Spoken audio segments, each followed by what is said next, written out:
He is a James Beard award-winning Michelin-starred chef who's among an elite few that can say their restaurant earned 3 Michelin stars. Curtis Duffy is a superstar in the culinary world, creating beautiful and delicious meals that often look more like art than edible fare. But behind the beauty of his creation lies an unexpected story of unimaginable grief, tragedy, and not just surviving, I should say, but thriving. It's all in his latest memoir called Fireproof.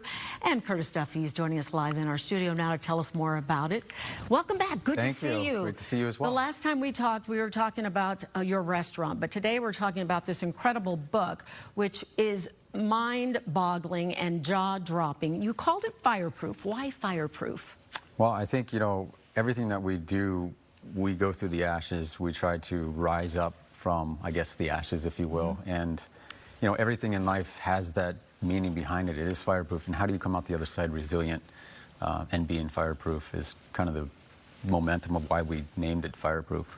In 2014, the For Grace documentary came out. Yeah. If you haven't seen it, that was about you opening this new restaurant, which you talk about in the book, that eventually earns 3 Michelin stars. Yeah. What you went through with that. And then it was at that time that you surprised, I understand, the people who were shooting the documentary by revealing that your father had murdered your mother. He was part of a murder-suicide. Yeah.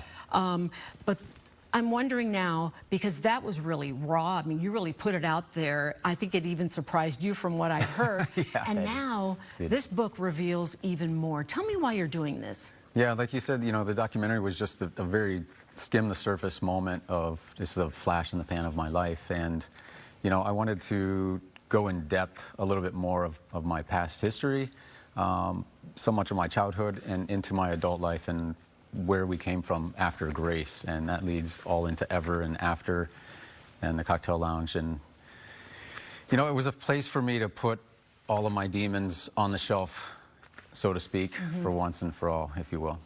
I think a lot of people when they read this book, because I know I was saying to myself, and I've known Curtis for a few years now, and I see you as a very gentle, kind, caring human being. And when I read this book, I thought, how can this come from that?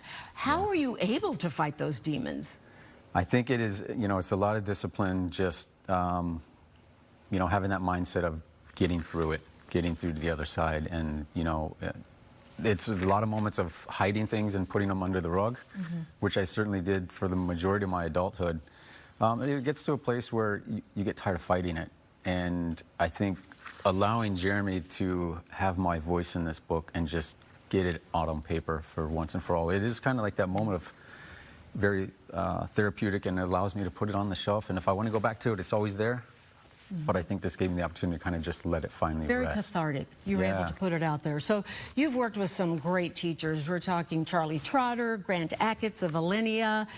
Your restaurant, Grace, as I said, earned 3 stars. You talk about the trials and tribulation of opening Grace and then losing Grace.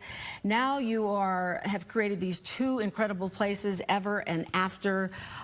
People always wonder, what does it take to become a Michelin-starred chef? Not 1, not 2, but 3.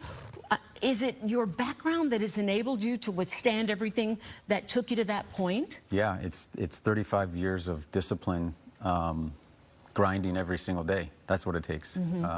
It's never an overnight success. It's surrounding yourself with incredible people, incredible team members that, do what they do every single day and have that same vision as I have had when I was a younger child. And I love this. This is one of my favorite parts, was you were in high school, you were kind of forced to take home ec. Yeah. And you were sewing things and creating, and that's how you learned that you loved it. That was the spark for me. It was Ruth Snyder really just honing in and seeing that I had something special, and just encouragement. It was having that one person in my life that just encouraged me to, maybe not go on to be a chef, but it was something that I was doing that, maybe I didn't know I was doing so well, and she pointed it out to me. And, I think at the end of the day, it was just that encouragement, that little nudge forward. And you and Ruth are still friends to this day. Absolutely. So we've only touched the surface. The book is incredible. We want to make sure that if you want to hear more about Curtis's story, there are still a few tickets left for a launch on Monday night, which I am honored to be moderating.